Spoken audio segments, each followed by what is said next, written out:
Nggih. Matur sembah nuwun nggih, Pak. Sami-sami. Ora aku ora matur suwun karo kowe engko sik. Oh. Matur sembah nuwun nggih, Pak. Nggih, sami-sami. Sampun Mas Gading. Dereng. Oh nggih. Dereng tesih gara-gara tetangkep karo sing rada suwe kok. Nggih pun matur sembah nuwun nggih Mas Reza nggih. Oh nggih, Nggih. sami-sami. Nggih lek medhun ampun medal mriku. Lah pripun? Menek mriku terus melompat. Oh.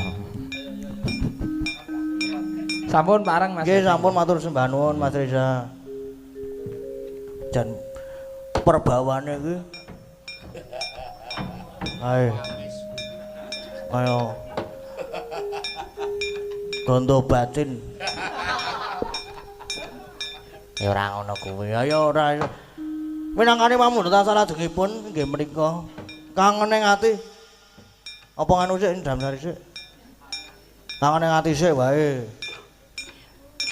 Ingkang kepareng nyekare nggih menika Mbak Agnesia Nandasari Nuring Tias. Oh, to. Sik nyedam sari iki, oh iya Ding, kualik aku. Berarti Mbak Ika Suhesti. Nanti senengane kualik aku. Soale sok mulak-malik. Mbak Ika. Nggih sugeng dalu Mbak Ika. Sugeng enjing. Sugeng enjing. Nggih, pripun kabare? Lho takon meneh. Dereng ngantuk? Ngantuk.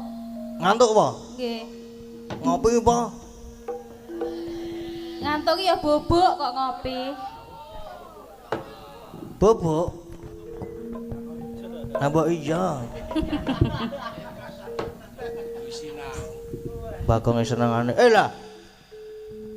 Kuwi iki jenenge apa jenenge tutorial. Tutorial apa ya? Tutorial lah pokoke lah. Mbak Ika. Kangen ing ati nggih Mbak Ika. Nggih. Nggih.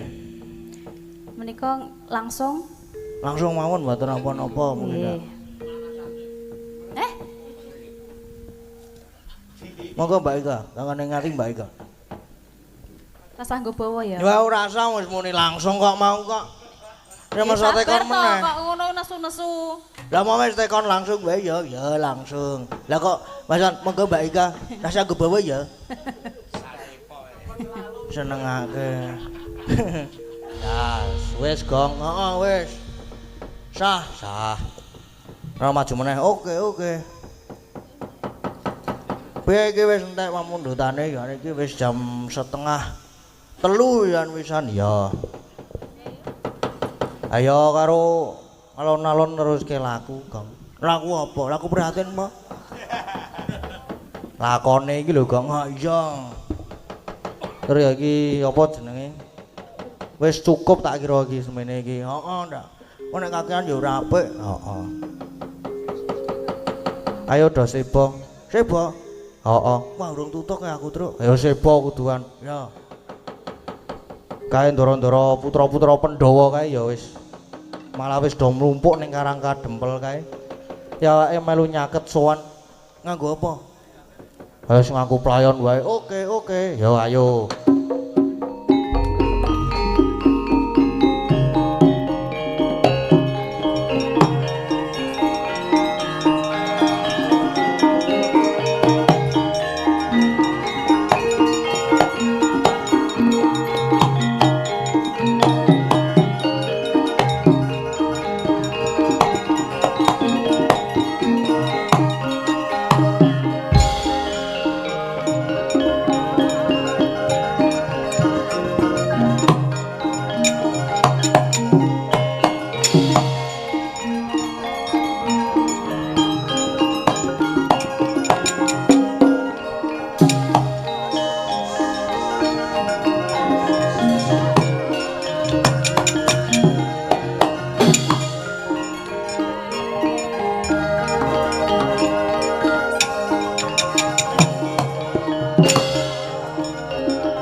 Gus. Ndara Antasena Ndara Gatotkaca Ndara Antarja. Kula jan ngaturke panuwun matur nuwun sanget niki. Dene ndika sedaya kersa rawuh wonten Karang Kadempel sajake badhe paring pambiyantu nggih. Ha, Petruk. Kakekne Semar bakal mbangun desa, mongko iki para pepunden Pandhawa padha lenggah ana kene. Uga bakal padha sabiyantu. Dadi para putra kudu melu sabiyantu. Ya, Petruk.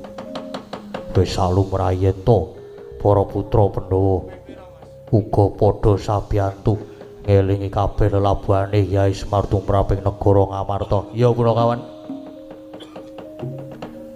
Aja sumelang kabeh para putra mesti melu ngenteng-entengi bot kerepotane Hyai Semar. Waduh matur sembah nuwun sanget.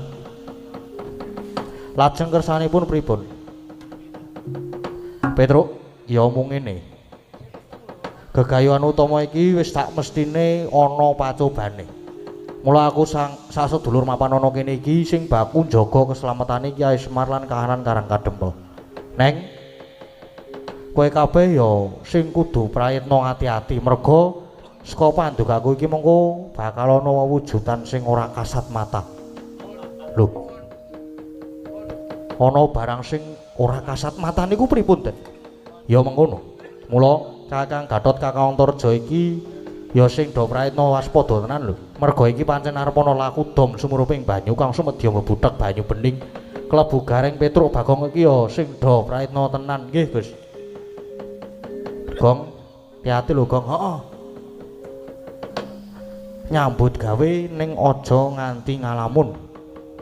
Aja nganti suwung jagatmu iki. Sapokoke aku ora tau ngalamun kok. Sorote pandam sumula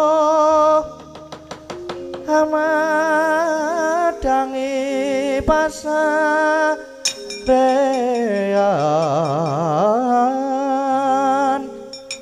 ngenangi wadana remu-remu kalingan hang-hangang sang tiah manangkung sumungkem guling sang kakung rerepa baboe maneman peraten tek branto kula dadah ronte oladalah harcaka blae-bles lanat padha jek-jekan mundi dawe pukulun pandya Betari Durga. Aku sak kanca supaya mapan ana ing Karang Kadempel kene. Nanging supaya padha laku panglimunan pamriye sing mapan ana kene aja nganti padha ngerti. Walah dalah. Ya iki para putra Pandhawa malah padha mlumpuk ana kene. Padha jagongan ya tak kiri godane aku manjing ana awake Antarja iki.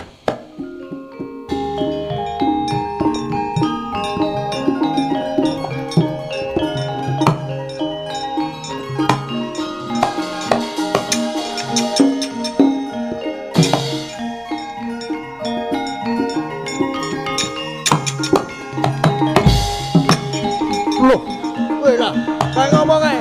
Waduh. Pripun iki, Den?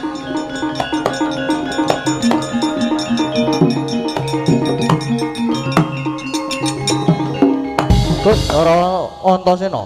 Niki mau pripun kok Ndara Antarja ngerti-ngerti nglarak Ndara Werkudara? Ndara Werkudara Ndara Gatotkaca.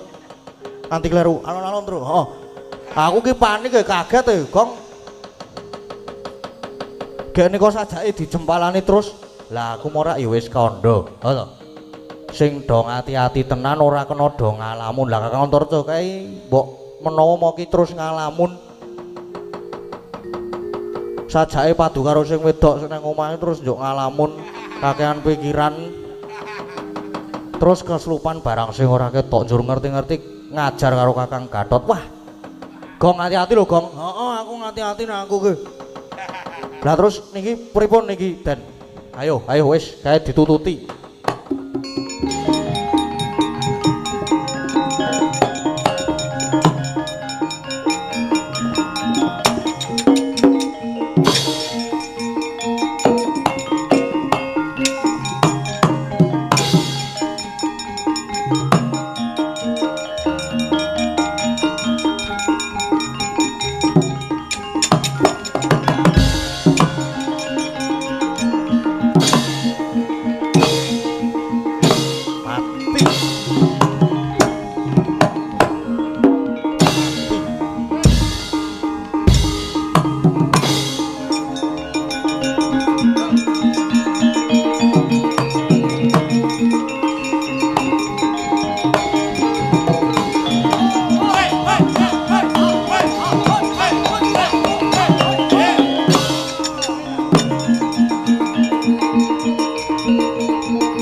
Gatotkaca. Sejatine lek ku sengit karo kowe wis kawit biyen. Merga padha-padha ana Werkudara nanging kowe sing ditresnani. Kudune sing ditresnani ki Antarja, merga aku ki anak mbarep. Mula aku sengit tenan karo kowe, pantes ya mung kudu tak ajar kaya ngene iki ayo. Nek pancen kowe digdaya tangiya Gatotkaca.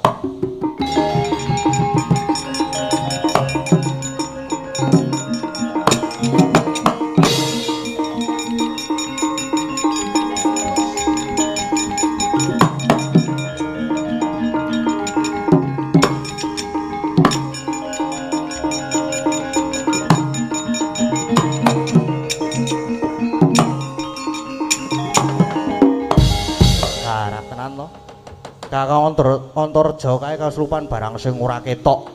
Mula terus tegel ngajar karo Kakang Gatot nganti semaput kaya ngene iki. Wah. Lah niki terus pripun iki, Den? Sae santai wae. Menenga wae tak tetesane nganggo sungutku tangiya, Kang.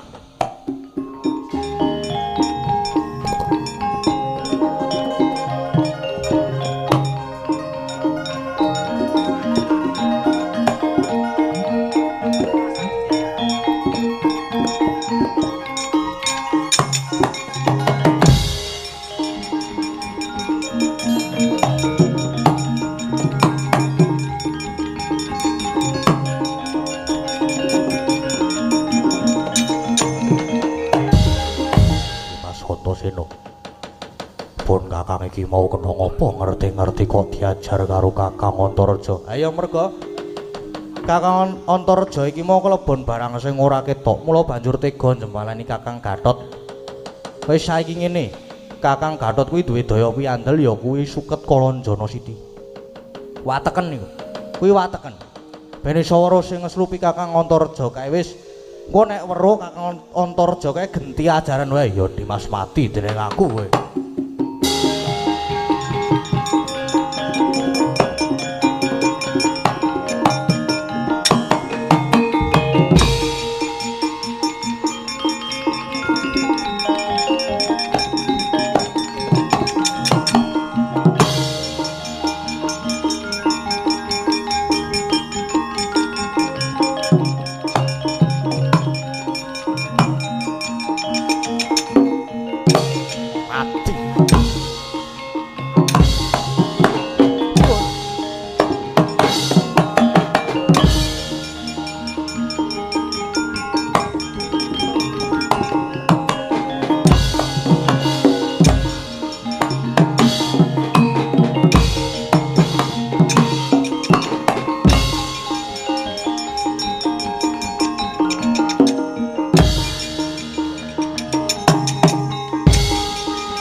Antarja to ajar nganti aku bisa metu saka awahe Antarja. Ayo apa kowe weruh karo aku, weruh nyoh Taparana.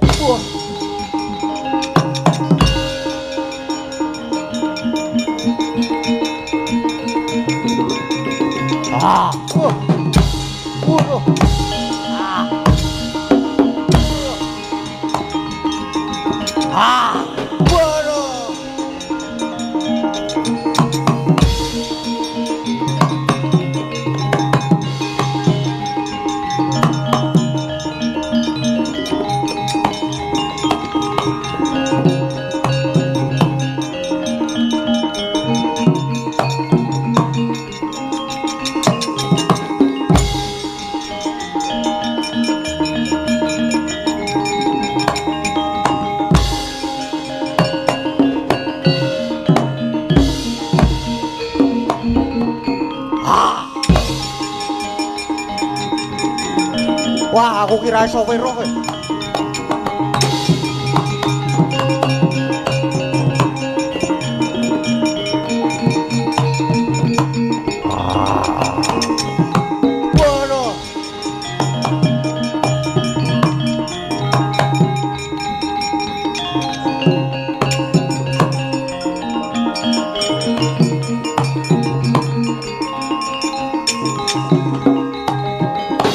Wis, Truk.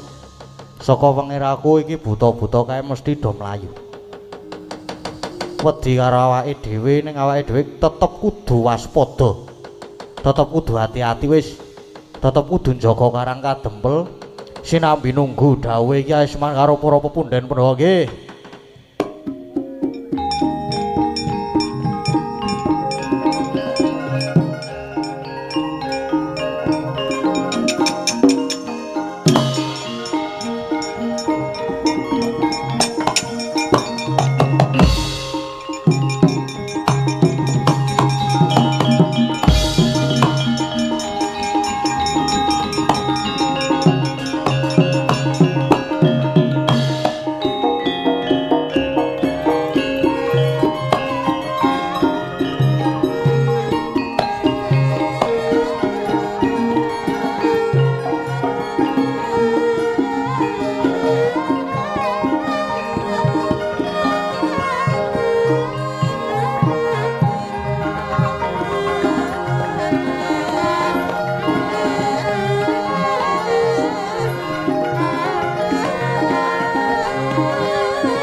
Meh rahina sumubang iwang haruna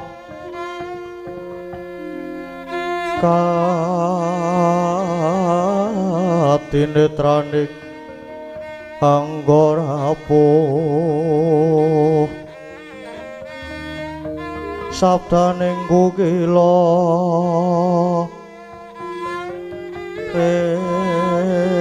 engganegara saketer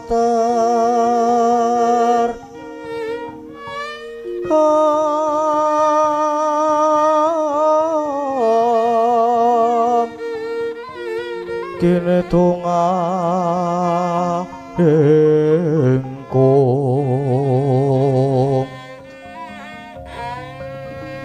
ler pusing bini wanco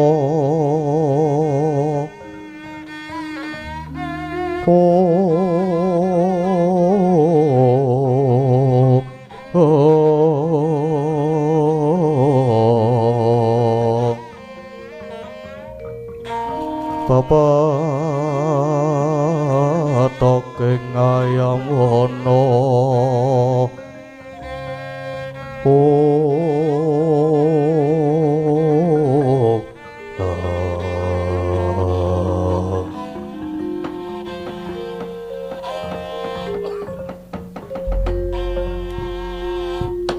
Ilahing Semar ulun pasang pambagya padha kanthi raharja inggih pangestunipun ulun padha nang wilujeng sowan kula babekti kula kunjuk pukulun ya wis ulun tampa karya bombong ing tas ulun banjur apa karyanira marak ana ngabiyantara ulun kekilapanipun menapa temtu paduka pukulun sampun prisa dhateng mubah musik legetaning manah kula adile pitakon kuwi mung diwangsuli mula nganggo sajarwa dhisik nggih kula tak matur pukulun kula niku ditangisi momongan kula para Pandhawa bilih Bathari Sri Dewaning Boga niku murca monggo kula ngertos yen Bathari Sri niku pancen paduka timbali dipun kersakaken sawetawis mapan wonten Ngundarandir Bawana mriki.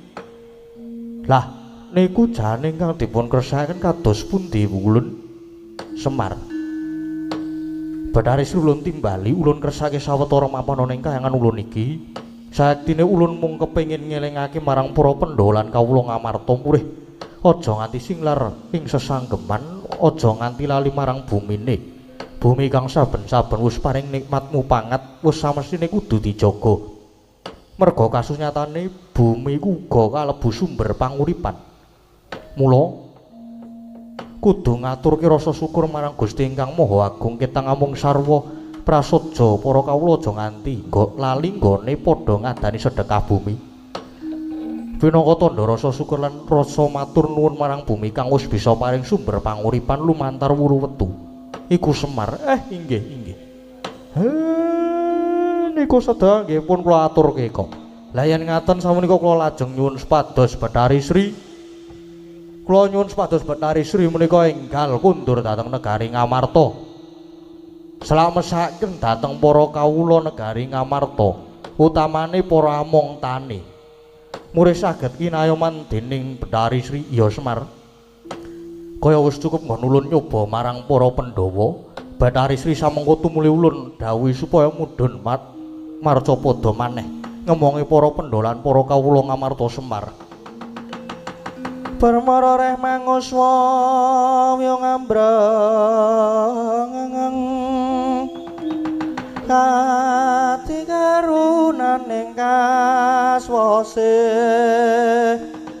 aning marga lakon gesang kondo astrat mojo leng-leng lalu hangulati matur sembah nuwun pukulun dene sampun minangkani panyuwun kula sedaya dawuh paduka pukulun badhe kula estakaken nanging lajeng babagan anggen kula badhe mbangun desa babar pisan kula nyuwun dipun ayomi pukulun ayo Semelang Semar kula mesti bakal njangkung lan paring sarana marang gegayuhan kita nggone mbangun Karang Kadempel malah babar pisan ulun uga paring wahyu katentreman kanggo jeneng kita lan para Pandhawa mudhune para kawula Ngamarta nggih matur sembah nuwun pukulun dados niki lakone saged kangge lampahan tumuruning wahyu katentreman iya Semar mangkono salakon iso 3 3 lakon kang saka iku bebarengan Bathari Sri supaya mulih ning Ngamarta babar pisan tanpa ana sarana kekuatan kanggo mbangun desa uga wahyu katentreman tumuli tanpa ana Semar inggih matur sembah nuwun pukulun.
Sakundur musika kayangan katone iki pukulan Bathari Sri uga wis kundur ning negara Ngamarta.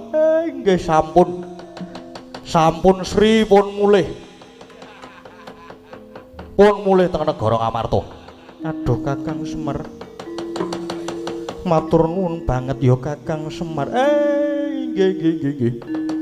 Malah kejawa kula diparingi sarana kangge bangun desa, ning ugi malah diparingi wahyu katentreman.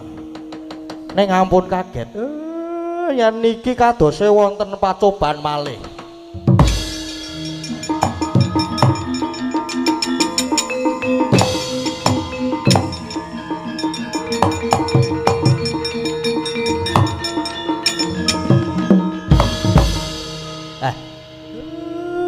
Iki Petruk mlayu-mlayu ki ana ngopo kena ngopo.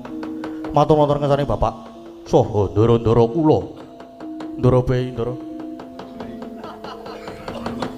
Salebetipun panjenengan sami rembagan.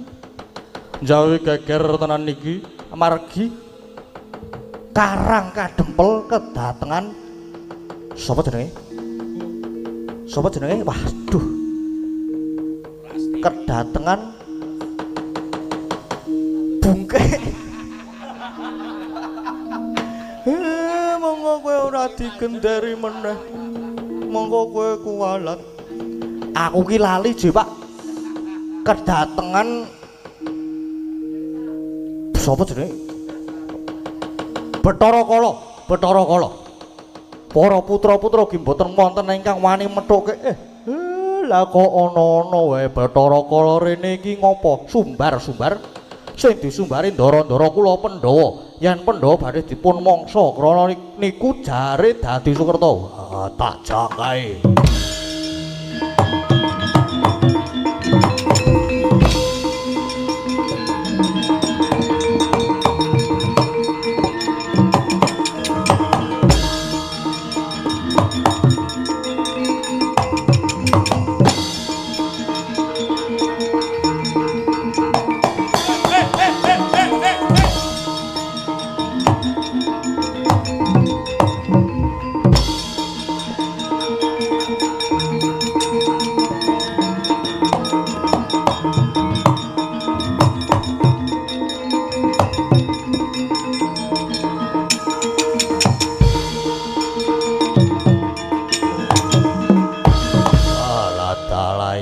Gedhe dhuwur Werkudara iki ya ayo Bathara Kala sumbar ya endi kadang-kadangmu kon tekan kene tak pangane sebabe kowe kuwi para Pandhawa isih mlebu dadi wong Sukerta.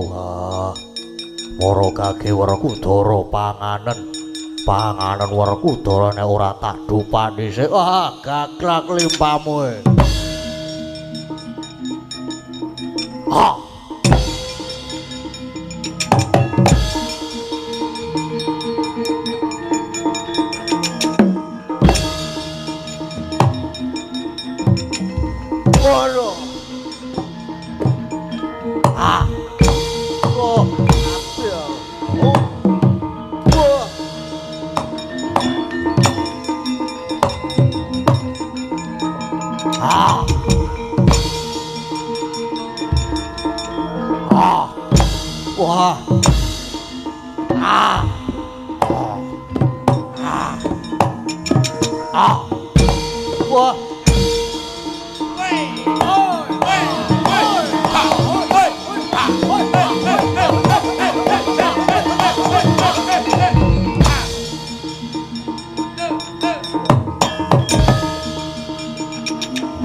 Ah. Wah. Ah. Ah. Ah.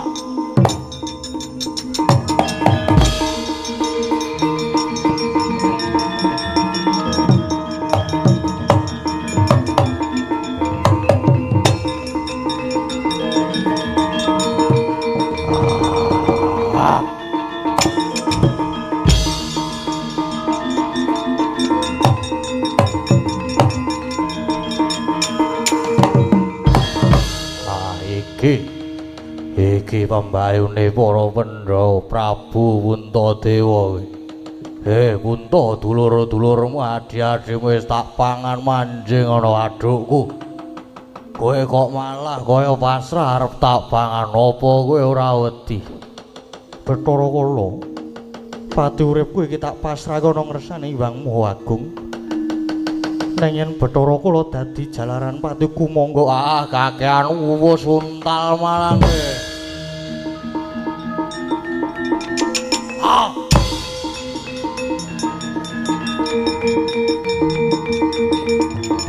Ah! Ah! Ah! Ah! Waduh! Ah! Waduh! Ah! Waduh, mati aku. Waduh! Wah! Waduh, ati awerku Dara Janaka kembar. Tak pangan kaya gampang wae manjing ana wadukku. Neng bareng Puntadewa tak pangan mung mandheg ana telak. Kok malah kelegen aku iki waduh. Tak ulu ya ora iso. Tak lepeh wis kulino. Aduh ora iso ya. Aduh piye iki lara kabeh awakku. Aduh mati aku.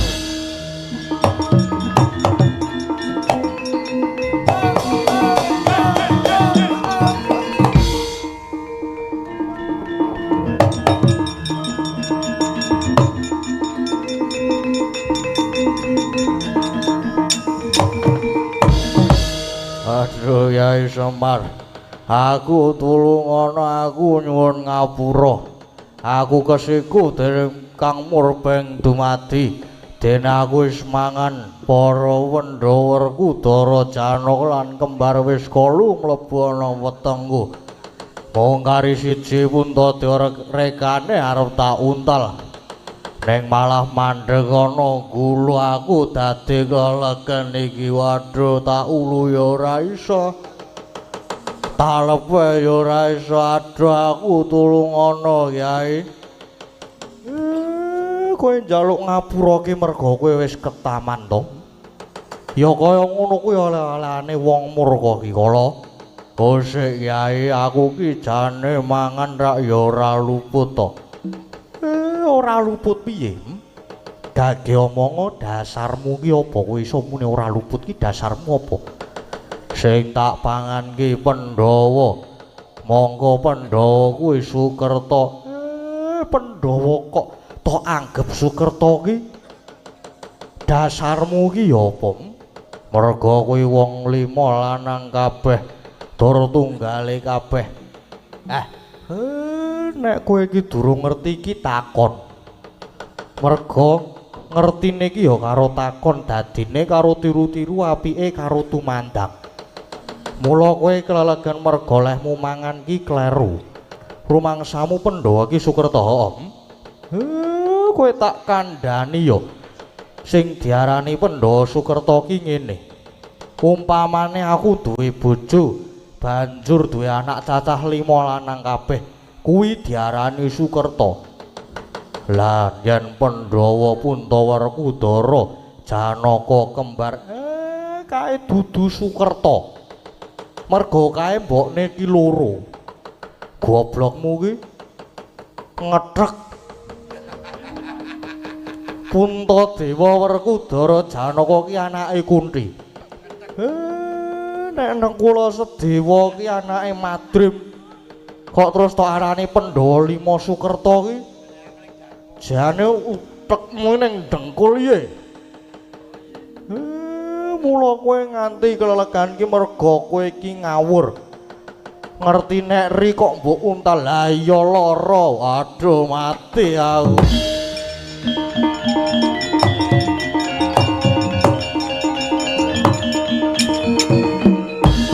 Aduh.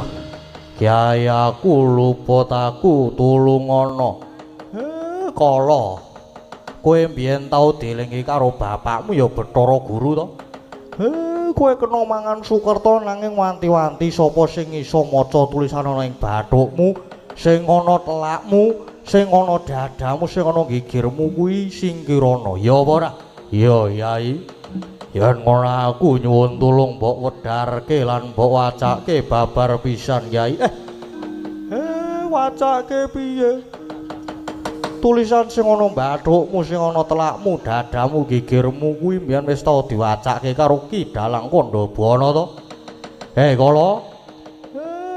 Kowe ngerti ora nek ruwatan ki ragate akeh. Ngerti apa ora? Merga ruwatan ki ya sajene akeh tenan. Waduh. Lah terus lehku klelegen iki kepiye? Lan pendho pisane metu saka wadukku piye, Kyai? Wis kowe cukup tak wacake caraka balik wae. Kowe mari lek legen pendho ya wutuh bali meneh. Wis tak wacake caraka balik ya.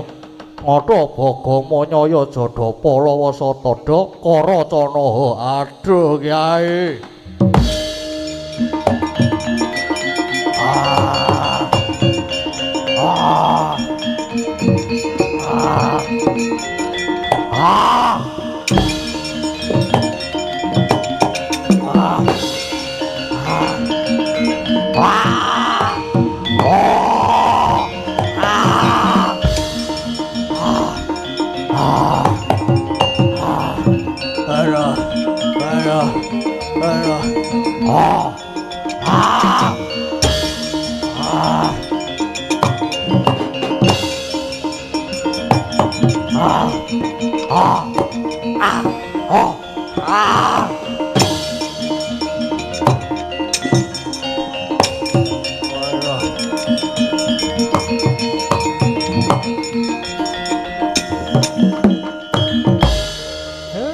Piye rasamu saiki?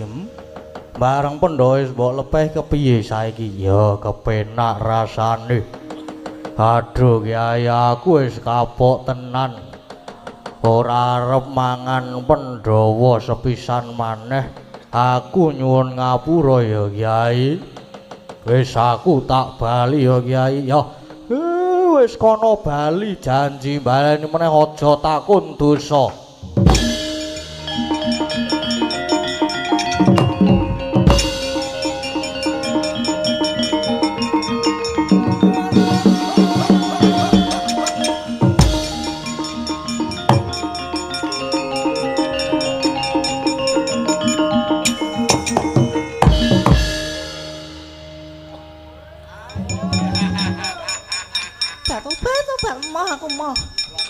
Aku nggak mau.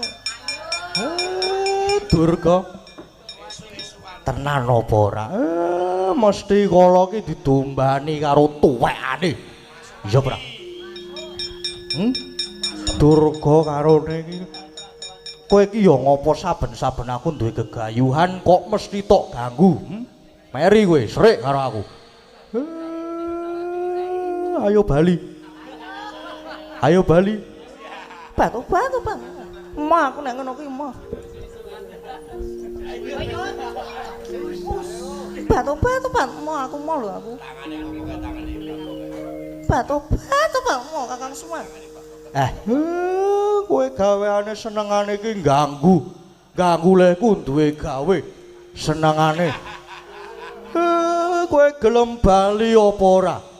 Ayo bali, timbangane tak. Batu, Bang. Mau jijik aku jijik. Timbanganmu tak. Batu, kurang ajar kabeh.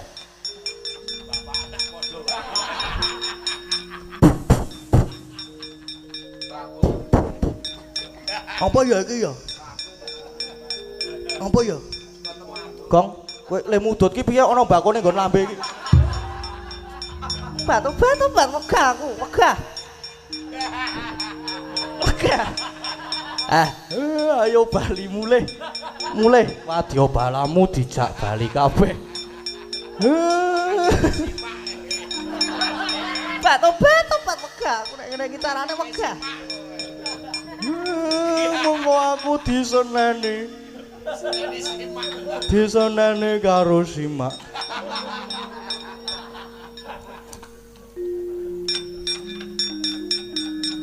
Gah aku nek kae wong nyegat meneh. Kon jegal. Gah aku. Janji wani ganggu gaweanku, wani ganggu bendaraku Pandhawa. Wani ganggu wong-wong dulur-dulurku sing lenggah ana padukuan 13 Malangan Sri Gading kene iki. Masih berani? Aja takon dosa kowe Durga, aja takon dosa. Inggih, aku tak bali njaluk pamit.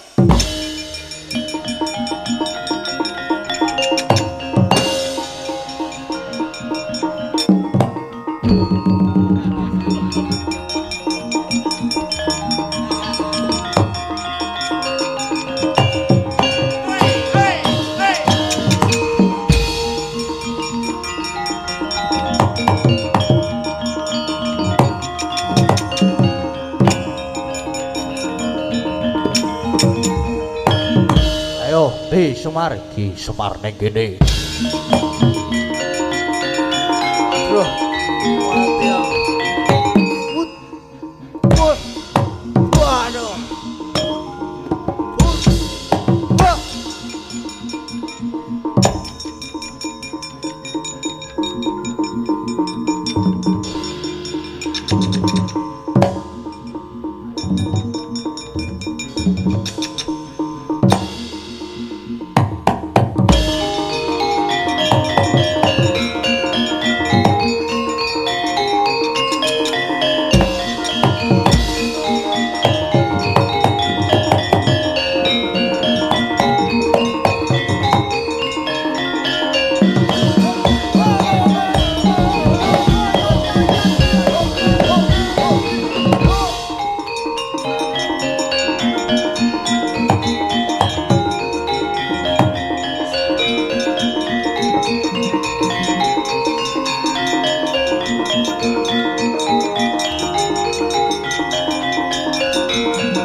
Bagong. Bagong arep nek di ben ora tancep kayon. Sesuwe wektune iki. Bali rene digawa mulih rene.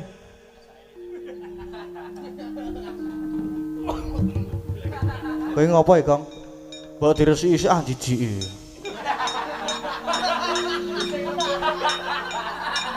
Kang, aku. Wah, wegah aku, Gong. Iki lho, ayo to, nyo. Wah, gong. Tak pacul lho kowe. Tak pacul perkara lho iki. Oh, perkara aku bojoku ndak. Gong. Gong, aku gong. Ora guyon sik tak raup. Oh, sik.